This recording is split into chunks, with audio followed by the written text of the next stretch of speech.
আজকে আমি আপনাদের মাঝে কলা এবং ডিম দিয়ে ভীষণ মজাদার একটা পুডিং রেসিপি নিয়ে হাজির হয়েছি। রমজান মাসে এত সুন্দর একটা হেলদি পুডিং হলে আর কিছুরই প্রয়োজন হবে না। অবশ্যই একবার ট্রাই করে দেখবেন, তা না হলে কিন্তু বুঝতে পারবেন না। ভীষণ মজাদার একটা পুডিং রেসিপি। আসসালামু আলাইকুম, আমার গ্রাম বাংলা রাঁধুনিতে আপনাদের সবাইকে স্বাগতম। তাহলে চলুন কথা না বাড়িয়ে আমরা তাড়াতাড়ি শুরু করি রান্না। এখানে আমি দুটো কলা নিয়ে নিয়েছি।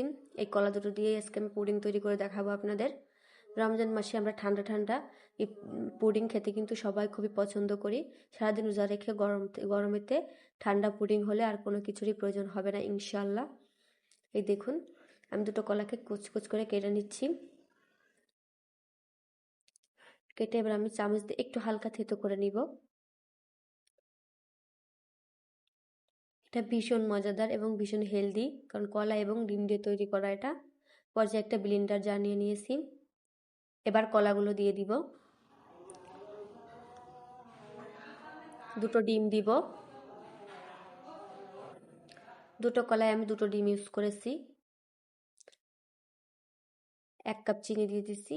মিষ্টিটা আপনাদের স্বাদ অনুযায়ী দিবেন আপনারা। 250 গ্রাম লিকুইড দুধ নিয়ে নিলাম। এখানে আমি দুধ দিয়েছি, লিকুইড দুধ।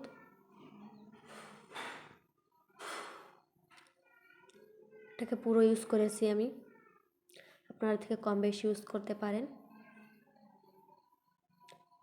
আমি এখানে গুঁড়ো দুধ দিচ্ছি স্বাদ বাড়ানোর জন্য। গুঁড়ো দুধটা দিলে কিন্তু পুডিংটা খেতে অনেক বেশি মজা লাগে। এখানে আমি গরম মশলা দিচ্ছি, কারণ আমি ভ্যানিলা এসেন্স দিব না, এই কারণে। আপনাদের কাছে ভ্যানিলা এসেন্স থাকলে ভ্যানিলা এসেন্স দিবেন। আমি গরম মশলা দিয়েছি যাতে ডিমের গন্ধটা না থাকে, কাঁচা গন্ধটা। এবার এটাকে সুন্দর করে ব্লেন্ডার করে নিব। এই দেখুন, আমার ব্লেন্ডার করা শেষ।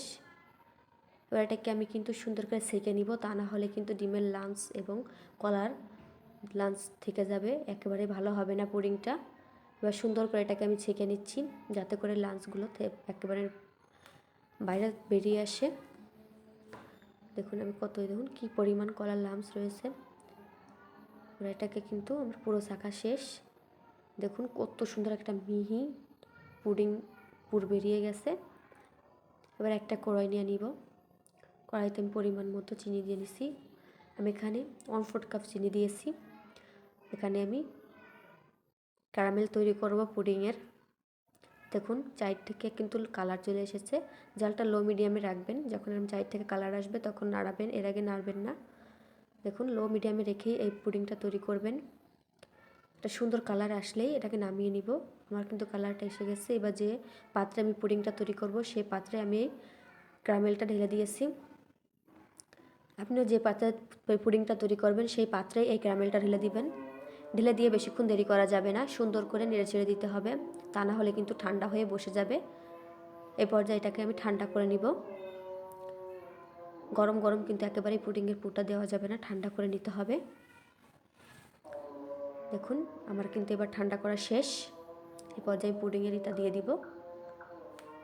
এটা সুন্দর করে ঢেলে দেবো। দেখুন কতটা মিহি হয়েছে আমার পুডিংয়ের। এটা ঝেঁকে আমি মুখটা দিয়ে দেবো, যাতে করে পানির ভাবটা এর ভিতরে না যায়।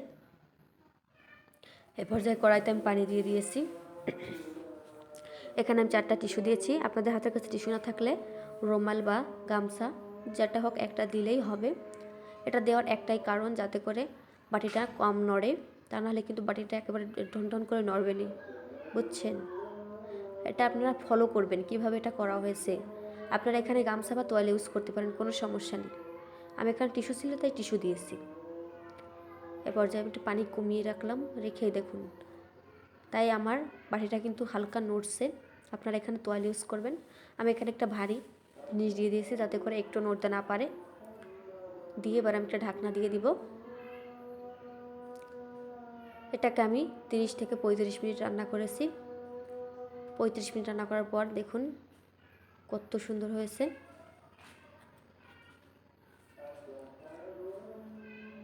এই দেখুন এই পর্যায়ে কিন্তু আমার পুডিংটা হয়ে গেছে। আমি একটা কাঠিতে চেক করে নিচ্ছি হয়েছে কিনা। দেখুন আমার কাঠিটা একেবারে তেলতেলে পরিষ্কার এসেছে, তার মানে এই পুডিংটা হয়ে গেছে। এবার এটাকে আমি 2 ঘন্টা লাগে ফ্রিজে রেখে দিয়েছিলাম। আপনারা 1 ঘন্টা রাখতে পারেন মেলা ব্যস্ততা থাকলে। এ পর্যায়ে আমি নামিয়ে নিচ্ছি।